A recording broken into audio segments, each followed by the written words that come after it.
மாண்புமிகு முதலமைச்சர் அவர்களின் கனிவான கவனத்திற்கு அனைத்து அரசு ஊழியர்களுக்கும் 50,000 தான் சம்பளங்கிற ஒரு சட்டத்தை இயற்றணும். அது மாவட்ட ஆட்சித்தலைவராக இருந்தாலும் சரி, எஸ்பியாக இருந்தாலும் சரி, டிஎஸ்பியாக இருந்தாலும் சரி, அவங்களுக்கு காரு ஓட்டுற டிரைவராக இருந்தாலும் சரி, அனைவருக்கும் சம்பளம்.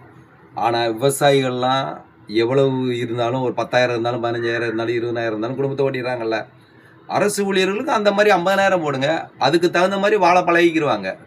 நீங்கள் லட்சக்கணக்கில் 2 லட்சம் 1,50,000 3 லட்சம்னு இப்படி சம்பளத்தை கொடுத்து அவங்கள பணக்காரனாகவே வச்சுருக்கீங்க. ஏழையை ஏழையாகவே இருக்கிறாங்க விவசாயிகள்லாம். ஆனால் ஏழை பணக்காரனை ஒழிக்கணும் அப்படின்னா இந்த மாதிரி சட்டத்தை அனைவருக்கும் 50,000 சம்பளம் அப்படிங்கிற அடிப்படையை நீங்கள் சட்டமாக இயற்றணும். நீங்கள் தூய சக்தி இது மாற்று சக்தி.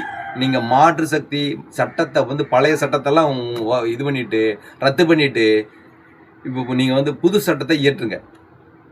நன்றி, வணக்கம்.